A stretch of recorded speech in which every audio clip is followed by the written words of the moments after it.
To better understand our world, ourselves,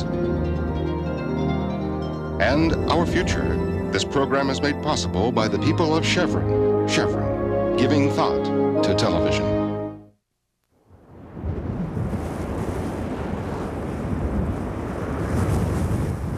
The Namib Desert is one of the oldest and driest deserts in the world. Temperatures may soar over 100 degrees, and the wind blows for weeks on end. For every living creature, it is a struggle merely to survive here.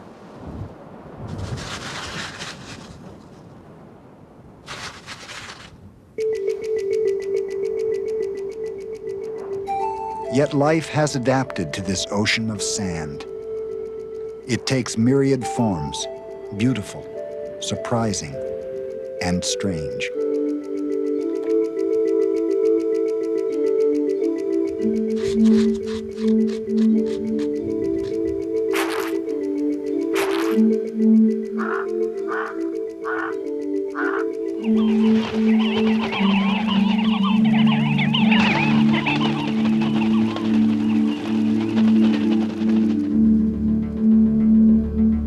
Here, solitary hyenas patrol the barren dunes, and lions roam even to the ocean's edge, along the legendary Skeleton Coast.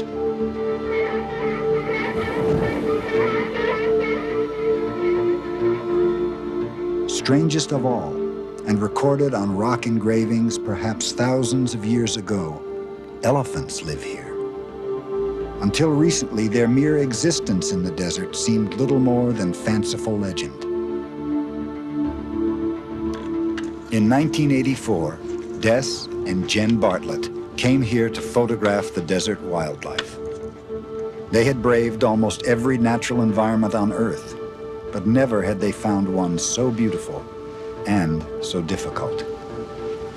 Challenged by this enormous wilderness, the Bartletts took to the sky. They soared in the desert wind like hawks or eagles, seeking out the creatures of the Namib.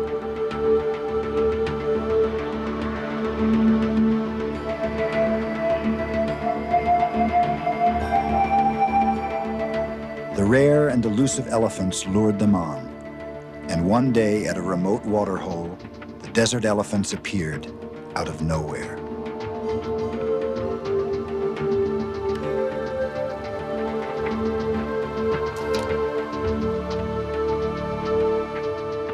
This is their story, the survivors of the Skeleton Coast.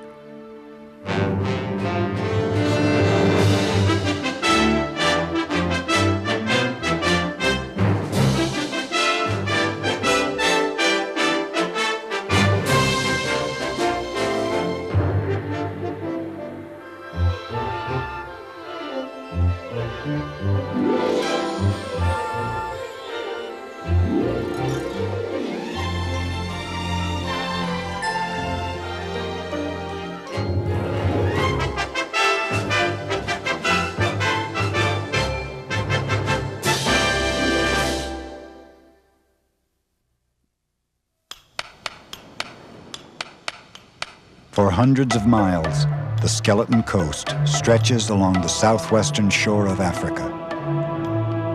The cold Benguela Current sweeps out of Antarctica and wells up here, bringing rich nutrients to this lonely coast. On the edge of the sea, life is varied and abundant.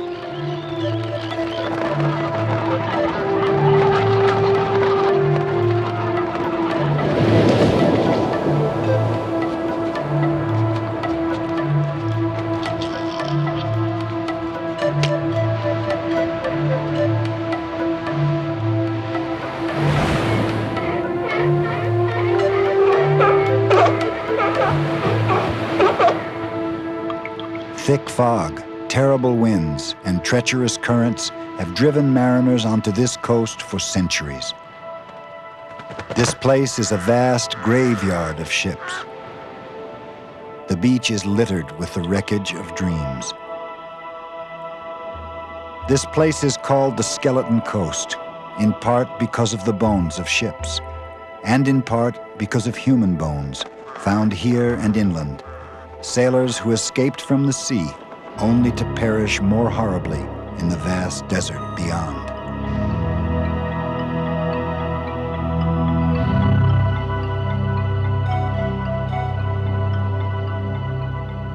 The Skeleton Coast is part of the Atlantic shore of Namibia in southwestern Africa. It is one of the rare places where a vast, barren desert meets the sea. A portion of the coast has been established as the Skeleton Coast Park, a protected area 300 miles long, but only 25 miles wide.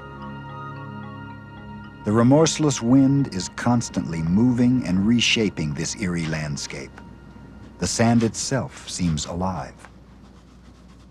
To escape predators, the searing heat, and bitter cold at night, many creatures here live as much beneath the sand as on it. In this bizarre place, the weight of a passing lizard may trigger a barrage of strange sounds. No one can fully explain the so-called roaring dunes that hum and drone whenever sand slides down them. Sometimes they can be heard for miles.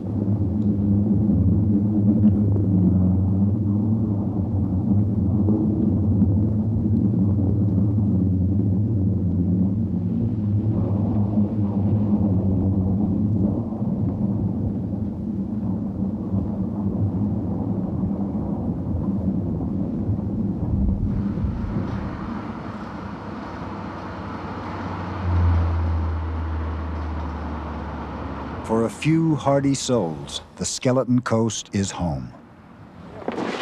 Des and Jen Bartlett feel closer to nature here than any place in the world. They have been here for 9 years and have learned to live in harmony with the Namib. Not many marriages would survive if the man and the wife were spending 24 hours a day in their own company and going week on week, 2 or 3 months before they went out for supplies and met other people. So you must both have the same feeling, the same wonderment at nature and the area for it to work. And I think we both have the same feeling for it and the same determination or drive to find out what's happening and get it onto film or onto stills. The lives of Des and Jen Bartlett have been like one long and glorious safari. Back in 1954, Des was invited to film wildlife in Africa for 6 months. He stayed 10 years. At his side, Jen combined her love of wildlife with her skill in photography, and the results delighted the world.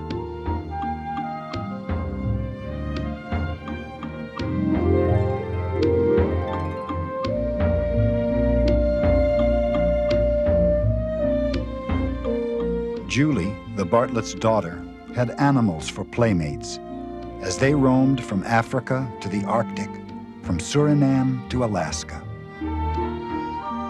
Secrets of nature were open to them. They were among the first human beings to make friends with a whale.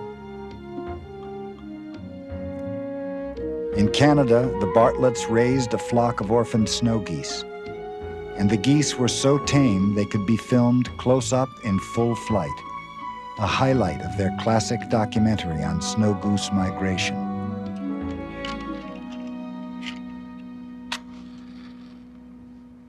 After 32 years as nomads, the Bartletts thought they would stay on the Skeleton Coast just a short time.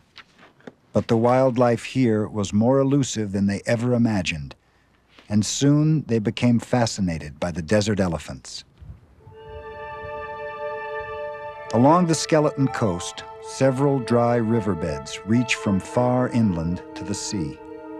These natural highways are ages-old game trails, and it is here that the mysterious desert elephants are most often seen.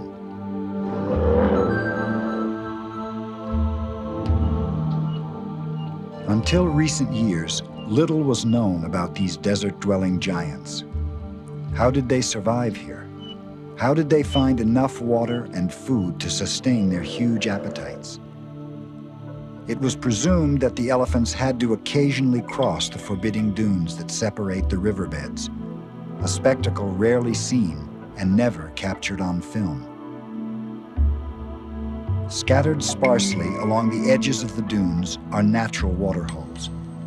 At one of these, called Ouses, the Bartletts found deep furrows on a steep slip face.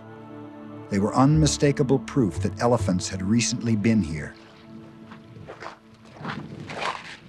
Gee whiz, look at them. It's sure steep where they came down. They'd look magnificent, but they probably do it only at night time. That's the trouble. Well, we'd be lucky to ever see it. To see elephants descend this slope and to capture the sight for others became a compelling dream for Des and Jen. In search of the rare desert wildlife, Des and Jen needed to master the huge distances of the Namib. Even a herd of elephants could easily vanish here. The first and greatest problem was how to find them. From a factory in Pennsylvania, they ordered 2 tiny airplanes. Des and Jen test flew them in the US, then had them carefully taken apart and packed, piece by piece. Only this way could they be sure everything they needed was there. A single missing bolt could mean weeks of delay. Like an oversized model kit, a plane took shape near the Bartlett's cabin at Merva Bay. The planes are called drifters. They're powered by a 46-horsepower 2-stroke engine, originally designed for a snowmobile.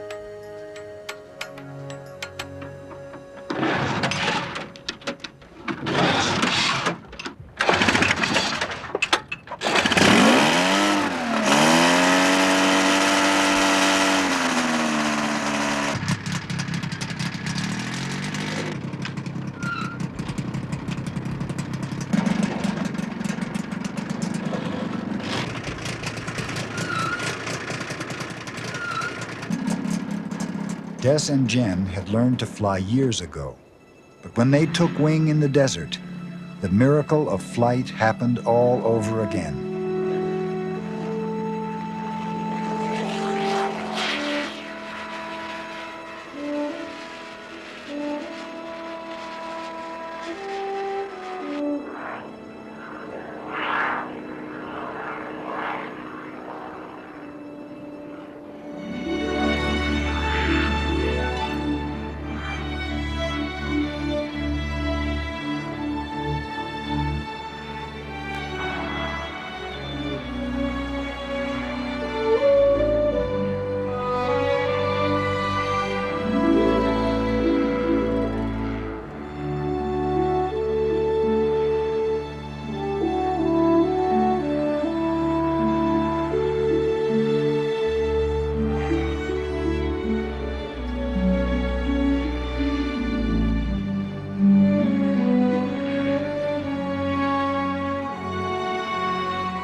Soon after they assembled the first plane, the Bartletts saw elephants from the air.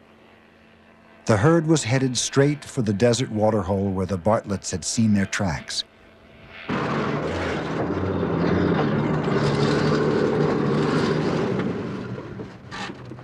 It took more than an hour to land, get the camera gear together, and hurry to the waterhole.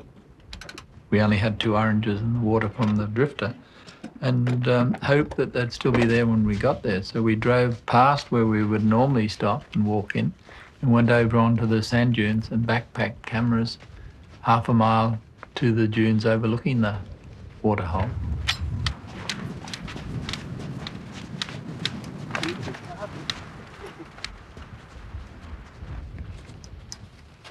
They approached the waterhole from downwind.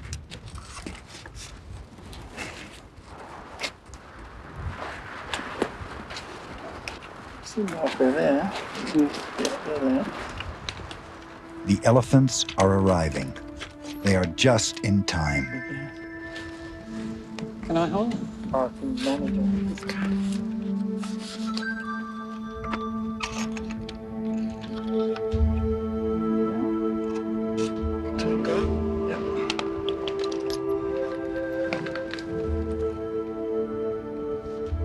Among the elephants is a tiny calf.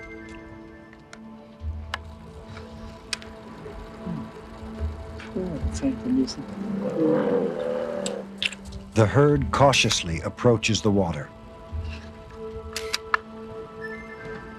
Once thought to be only occasional visitors to the desert, these elephants now are known to be permanent desert dwellers. At one time, the population was 300 or more, but relentless poaching had reduced their numbers severely. Sure enough, 2 eager elephants slide down like playful children.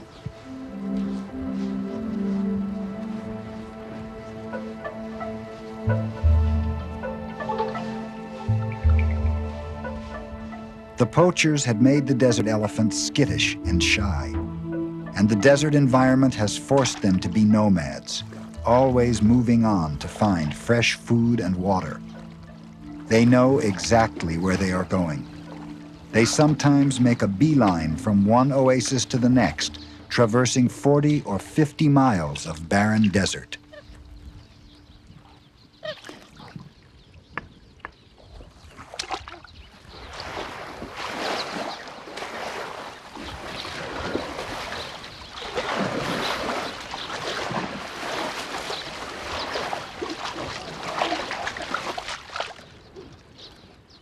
For the rest of the day, the herd feeds and frolics here, never realizing that the Bartletts are nearby. These are perhaps the world's tallest elephants. They have huge feet and very long legs, ideal for traveling far and fast across the sand.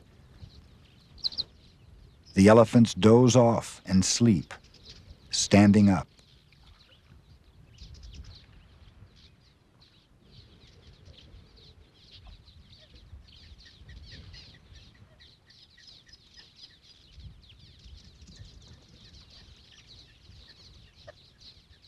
The whole herd stayed all day long, and they had a tiny baby who was less than a week old, probably only a day or two old, and that was a great thrill. Then it kept hidden for most of the day, and then late in the day, around 5:30, 6:30, the matriarch led the herd out and headed right into the dune area, which we'd never expected to see, and we haven't seen it since. In 8.5 years, we've never seen those elephants cross that area. Calves are guarded jealously, and they are scarce indeed. In one 5-year period, only 7 calves were born, and just 2 survived.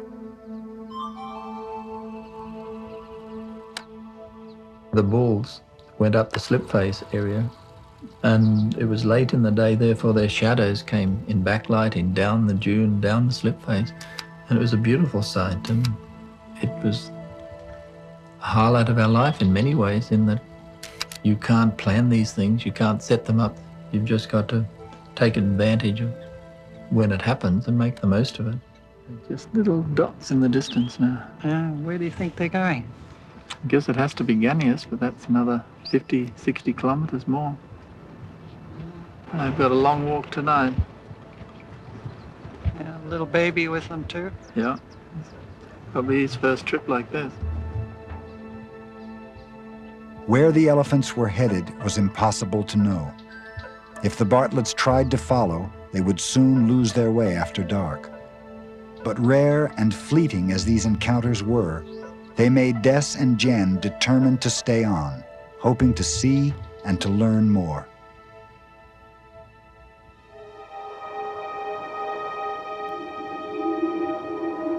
Along the Skeleton Coast, the little moisture available usually comes in the form of fog. When warm air sweeps across the cold Benguela Current, fog may spread as far as 60 miles inland. A moist gray curtain descends over everything.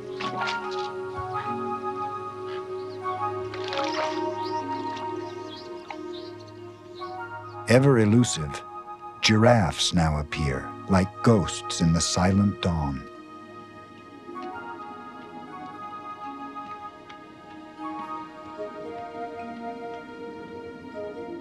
Many creatures have ingenious strategies for capturing the fog. This desert beetle climbs to the crest of a high dune and stands with its head downward. The fog condenses on the beetle's body and trickles down to its mouth. So it wins survival in this parched environment. The fog is the key to almost all life here. Spider webs are natural traps for moisture. Forming on tiny webs close to the ground, each droplet is a life-giving waterhole for thirsty ants.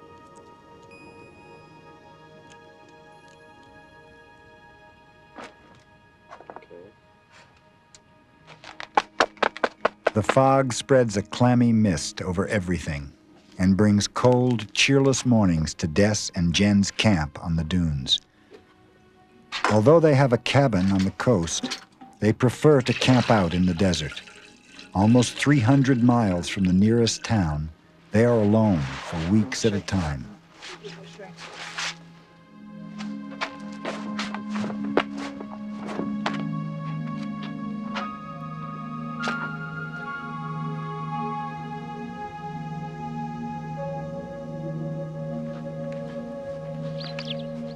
In their 9 years here, the Bartletts have become well adapted to the desert, like the creatures they photograph. And one of them became their friend.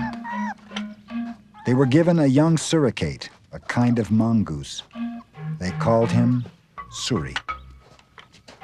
Suri was a hyperactive companion, always hungry and digging in search of food.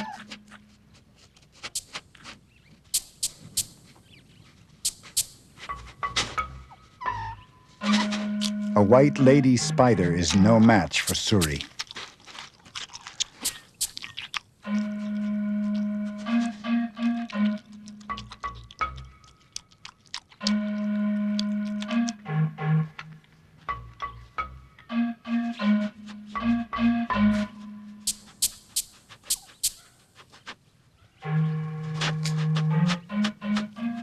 Another spider makes a miraculous escape. Out of sight is out of mind.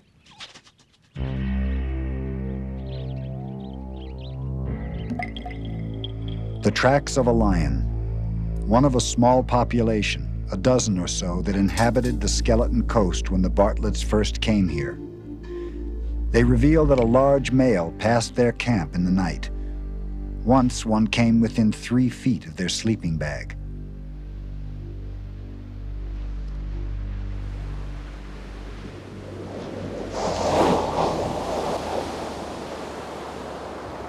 In search of the lions, the Bartletts would check the beach near their cabin for tracks.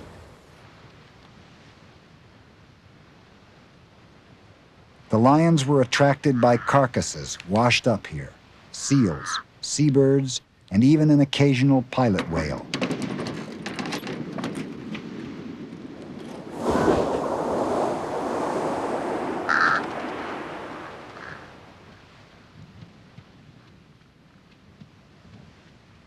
One of the most unusual sights the Bartletts have ever encountered. A lion feeds on a whale. Perhaps nowhere else in the world could this occur. Sometimes competing with jackals and other scavengers, these lions worked hard for a living. Their prey included ostrich, gemsbok, and giraffe they would find further inland.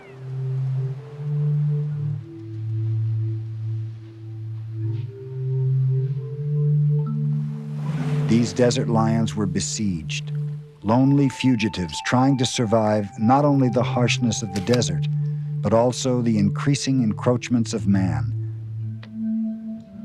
The Bartletts felt great sympathy for them.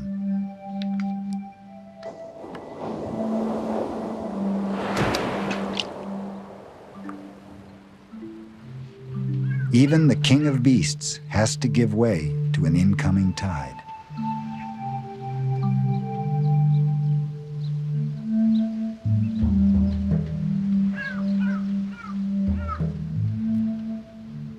he vanished into the dunes.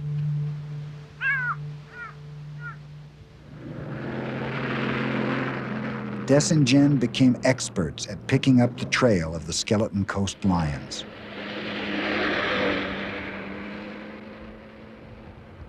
A feather testifies to an ostrich kill, and drag marks point the way to a rocky ridge where the lion has taken the carcass.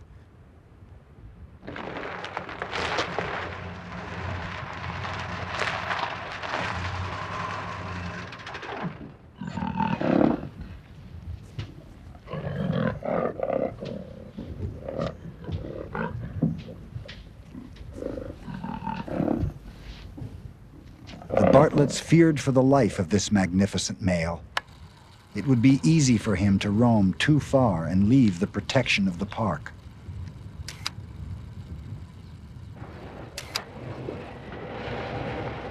Hoping to keep track of the few remaining lions in the park, a nature conservator will tranquilize this one and fit him with a radio collar.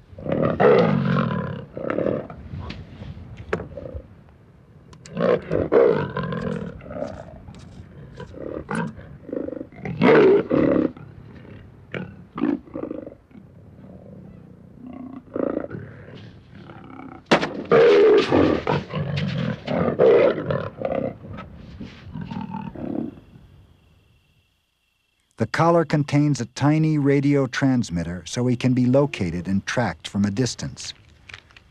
When he awakens, the lion will be groggy, but none the worse for this strange experience.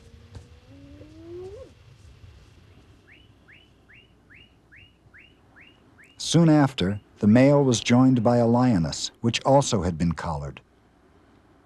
It was hoped that they would mate and have cubs.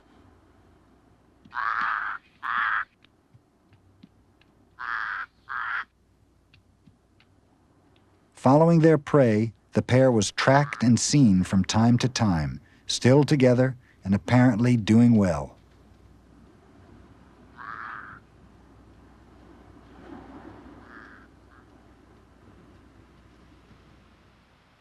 But outside the park boundaries, in the dry river valleys where the wild animals would naturally go, herdsmen eke out a living on this arid land. Their goats and cattle are easy prey for lions, and the people themselves and their children are vulnerable to attack, especially at night in their fragile shelters. When the lions were seen nearby, these people reacted predictably, and soon both the lions were dead. Des and Jen had known this lioness for more than 5 years, almost all her life. The male lion had been skinned and his hide hidden. Outside the park, killing him in defense of life and property is legal. Trading in wildlife trophies without a permit is not. To animal lovers, this life was precious. To native herdsmen, it was a threat. Whenever they are in close contact, a tragic outcome is often inevitable. Within a few years, all the lions of the Skeleton Coast were dead. No longer did the great cats roam the beaches. At home in Merva Bay, the Bartletts took the news hard. The worst moment for us was when we heard that the lioness and the male lion had been shot. And suddenly to find that, boom, they're no longer there, they've been shot, was shattering to us. And another sad part of that was that the lioness was carrying 4 cubs that would have been born within a month. So we would have had a fantastic opportunity to film her with her youngsters. The big problem for the Skeleton Coast Park is it's too narrow a strip. It's not an environment in itself. The animals that are in it must go out of the protected area of the Skeleton Coast, and that's when they get killed. And so we'll just carry on, hopefully making people aware of it, trying to get funds to help conserve it. And the people here, the conservationists, are doing a wonderful job. All they need is the money to help them. The tragedy of the lions would haunt them for a long time. but it sealed the Bartlett's determination to help protect the wildlife that remains here.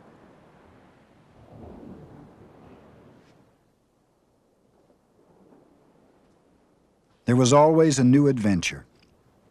Now, with a second plane, they could launch aerial expeditions into more remote parts of the Namib Desert.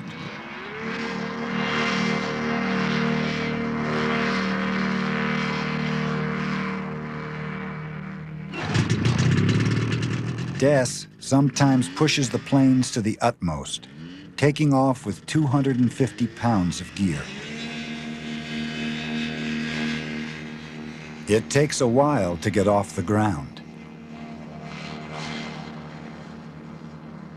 Jen, in many ways, is more cautious than I am and more thorough in, say, the pre-flight inspections of the drifter, and the same with the flying.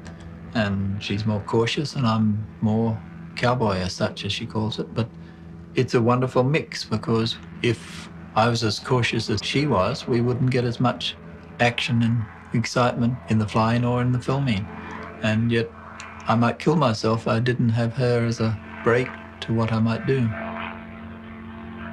Their destination is Ganius, a tiny but permanent waterhole on a gravel plain beyond the dunes. The Bartletts come to stay for weeks or even months.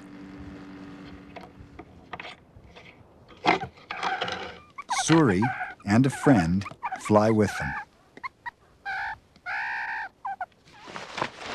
Establishing camp 2 miles from the waterhole, Des and Jen will ferry back and forth to bring in vehicles and other supplies.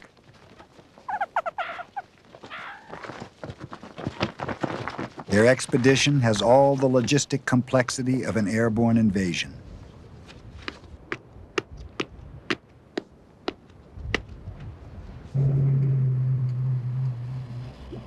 Months before, they had built a blind overlooking the waterhole. By now, the wildlife accepts it as part of the scenery. Generally, one of them will spend all day filming, while the other tends camp or stakes out another location.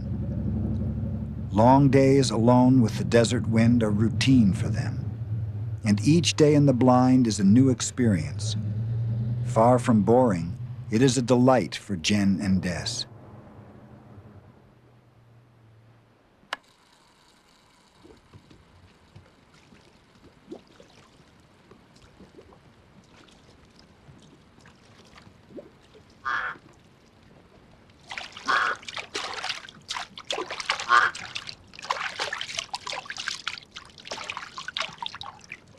A flock of ostrich come to water.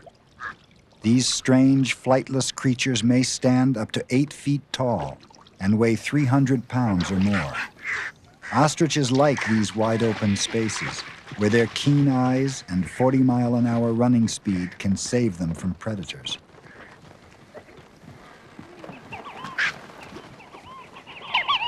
Sand grouse arrive by the hundreds in wave after wave. They are vulnerable here, and their policy is to drink and run.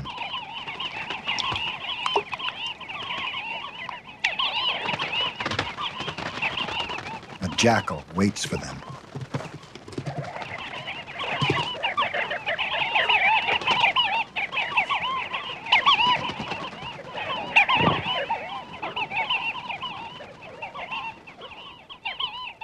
Out on the gravel plain, a strange, flightless grasshopper is almost invisible because of its artful camouflage.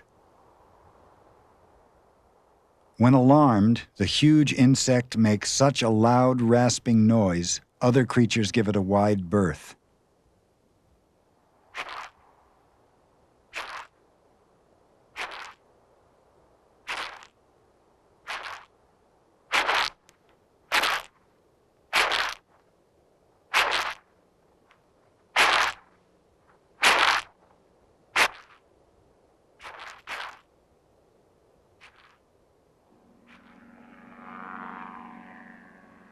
Some distance from the waterhole, Des spots an ostrich on a nest. Usually they nest out in the open in places like this, hiding in plain sight.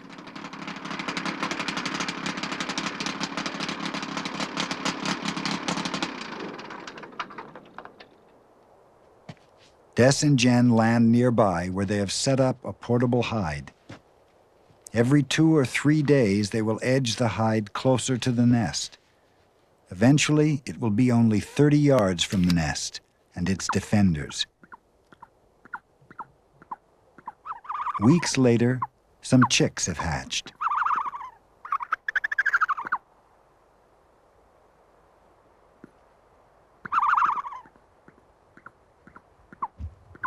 Jen sneaks closer to place a microphone near the nest.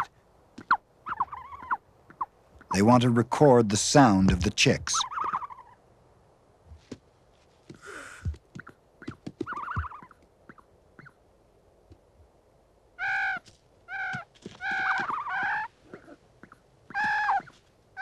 Suri gets into the act. He would attack the chicks if he could.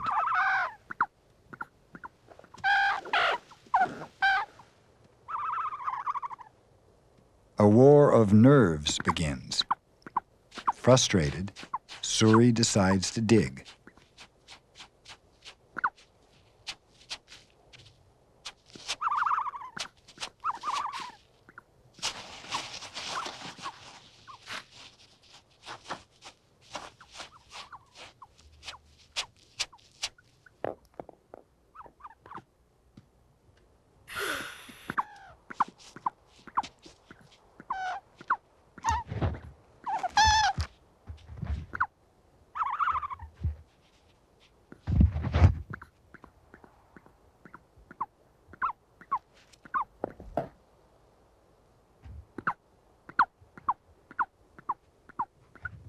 Suri is driven off, and the encounter ends in stalemate.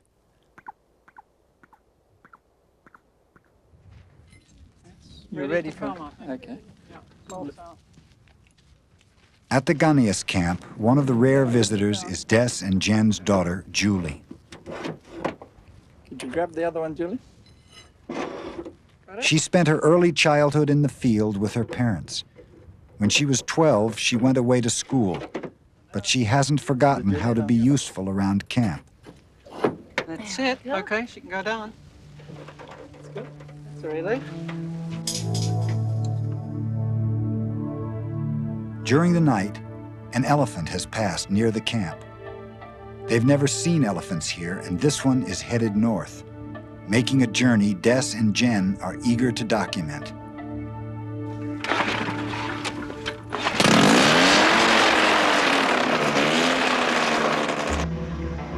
They'll try to track the elephant from the air.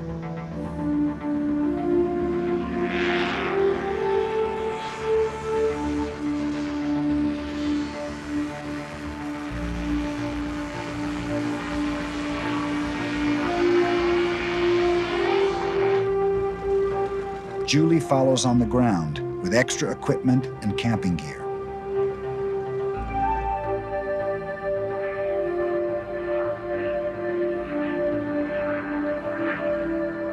We hurriedly put things together and flew in the drifter and tracked one bull elephant from the Ganius waterhole. And you can stay with that elephant trail at 50 or 60 miles an hour without leaving a track yourself. And before too long, his single track led into a superhighway of elephant tracks. The elephant has joined others on an established trail. It's easy to follow them for miles across the barren plain.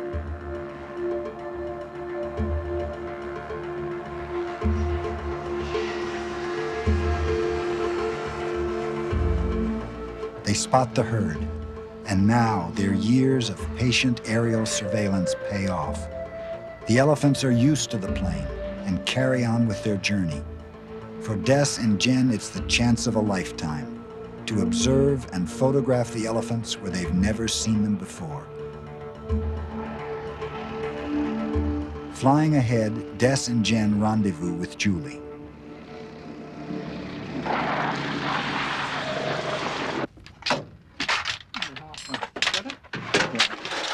They're half a mile away, so if we hurry, we'll get them coming down the wash. Let's go. They'll set up their cameras to overlook the elephant's line of march.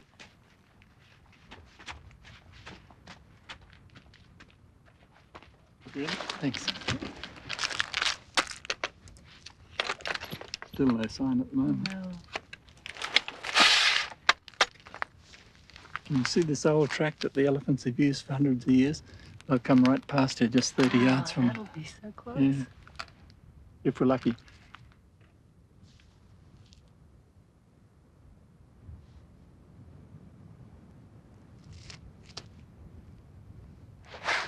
It's 7 o'clock now, so they better be here. We lose the light entirely. Yeah, it's going down. Okay, we're lucky. Here they come out of that far wash. So. Yeah, they're hurrying a bit too. Yeah. The herd appears. The elephants are moving fast, almost at a run, eager to reach water. The elephants are now almost 30 miles beyond the Ganias camp.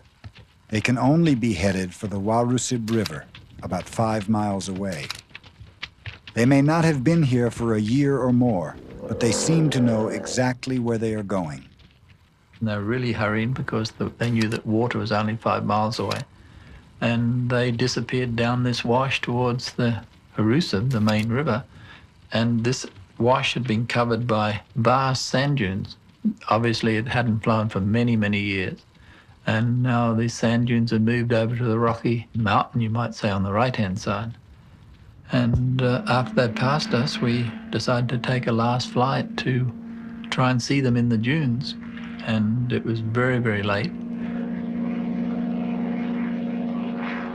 Julie will wait for their return to show them where to land.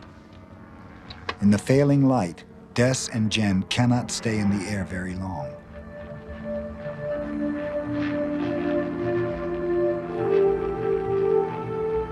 They're just in time to see the elephants reach the massive dunes and sweep over them.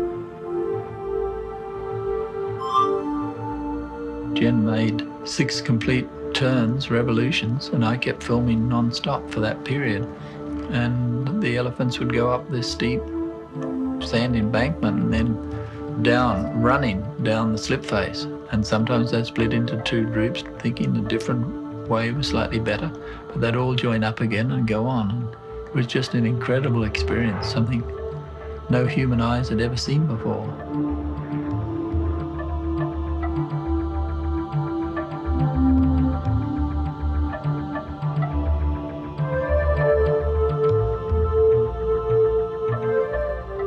They catch a last dizzying glimpse of the elephants as fog drifts in from the coast and darkness descends on the desert.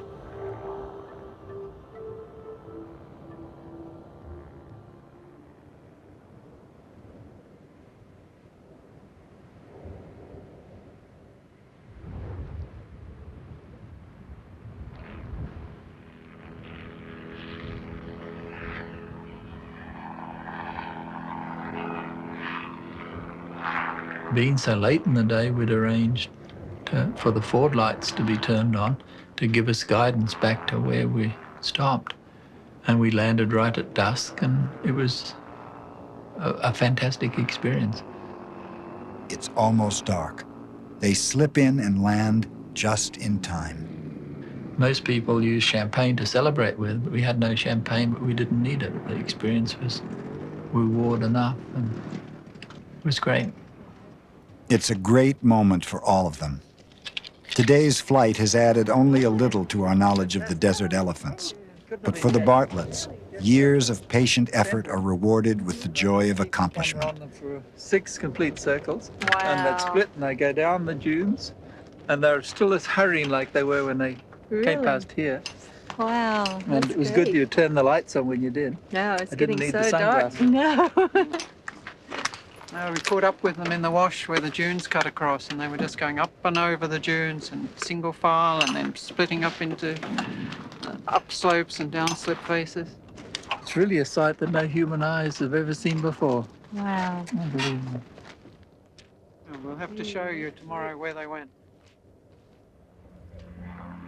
The following day, Des and Jen follow the elephant tracks into the Warusib riverbed beyond. Here, the herd rests. There is water in small pools and fresh vegetation to feed on. They will stay in this area for almost 2 months before moving on again, constantly solving the critical equation of food and water.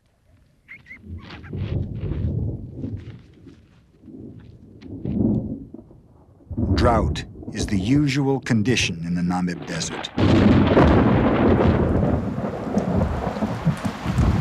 When the miracle happens, rain is usually brief but violent.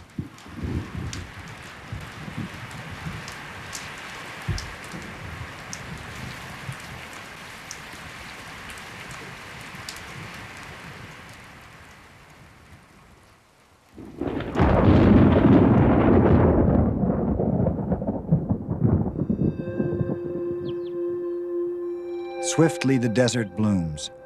Long dormant seeds sprout and flowers appear. Withered plants spring to life, and an army of insects comes out of nowhere to feed on them.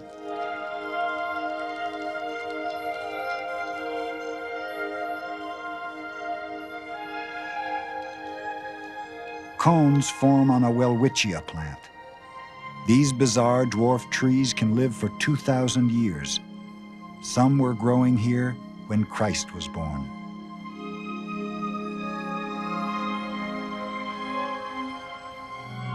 Fields of grass spread across the desert, and the wind blows the seeds and chaff far into the dunes.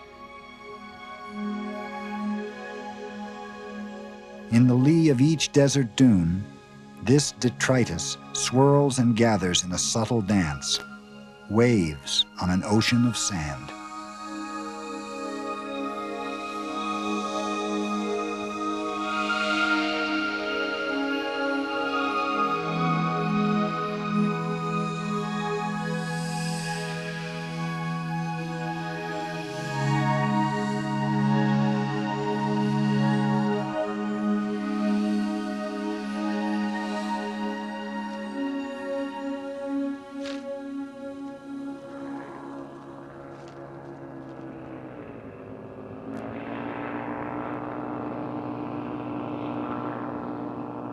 One year, the Bartletts established a camp on a floodplain not far from the oasis where they filmed the elephants.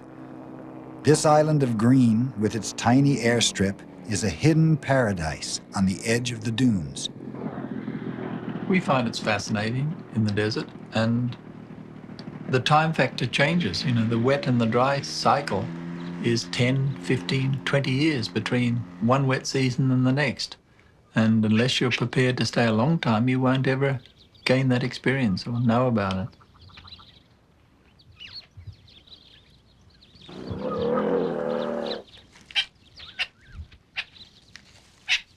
Now the elephants are so used to Des and Jen, they sometimes browse near camp. Poaching is not as bad as it was. Their numbers have increased, and they are not quite so skittish and shy of man.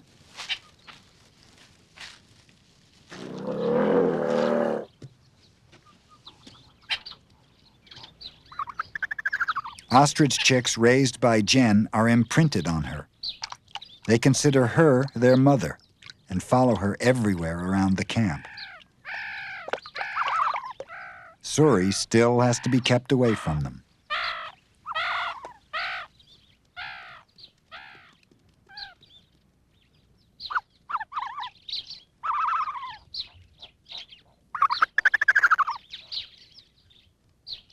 As a special treat, Jen uproots grass for the little ostriches.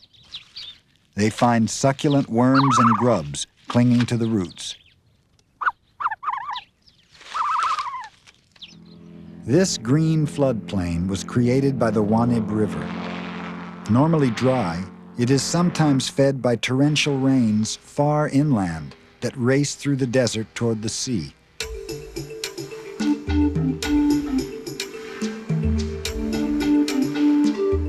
This only happens once every few years, and this instant river may exist for only a few hours or days. But now, with the help of the plains, Des and Jen can film the encroaching floodwaters as they overwhelm the desert sand.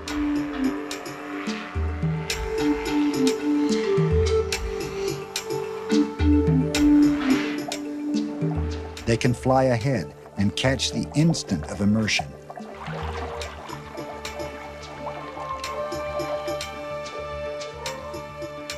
Most desert wildlife benefits enormously from this new source of water.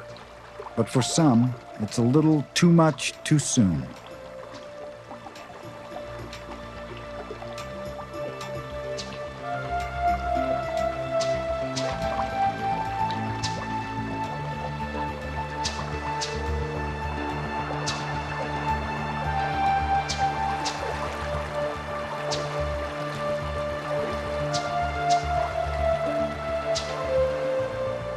Often, a river disappears into the sand without reaching the sea.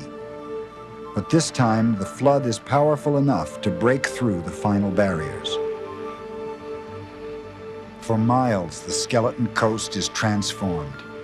A chocolate sea decorated with waves of white icing.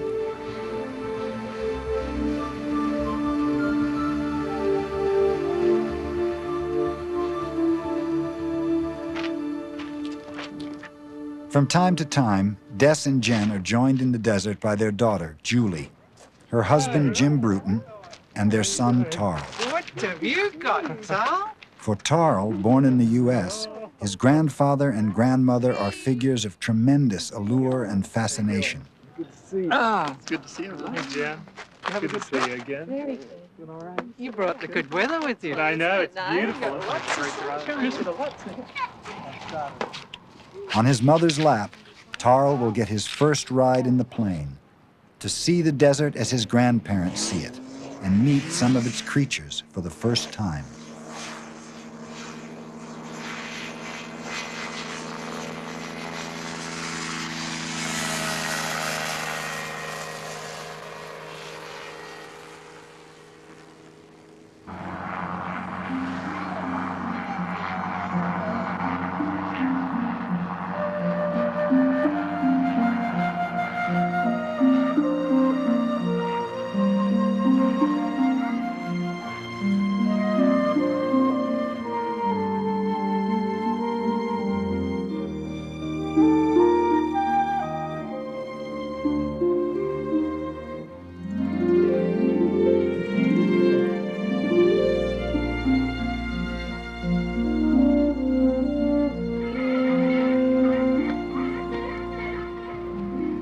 Jim, Julie, and Tarl want to stay on at the Skeleton Coast and help with the work that Des and Jen have begun. See the seals? Can you see them? You see lots of seals? Yeah, see them all running around. With Julie, Jim, and Tal, we're hoping that they'll be able to take over the filming and so on. They're very keen on the wildlife, and we're hoping that they can stay with us more and more and get more involved in every aspect of filmmaking. And Tal, from early age, has been fascinated by insects, and I hadn't realized young people could have this fascination with wildlife. Hopefully we can all work together, go back on some of the areas I've filmed many years before and see it as a family unit, that I can show the various habitats and wildlife to them and see it through their eyes as well. The Bartletts, old and young, will remain here. They hope that the wildlife can be better protected in the future, so that lions will return to the beaches and elephants will be safe in the dunes. All could be survivors along this mysterious and beautiful Skeleton Coast.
We hope you have enjoyed this presentation from the National Geographic Video Library.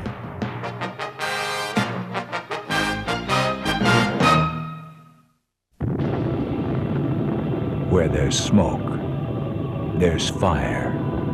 And where there's a volcano, that's where you'll find Maurice and Katja Kraft. From Iceland to Hawaii, these death-defying scientists risk their lives in hot pursuit of active volcanoes. Their tools are cameras.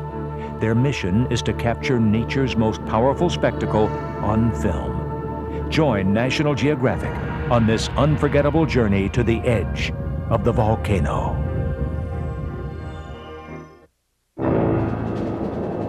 Welcome to the Earth's watery kingdom. In these depths, there is only one ruler, and you are his guest. Join a feeding frenzy with a group of white-tipped gray sharks. Explore the ocean's sandy floor for prey with the hammerhead. Your host has many different faces, and you are privileged to witness behavior rarely captured on film. Dive into the unknown realm of our seas for extraordinary shark encounters.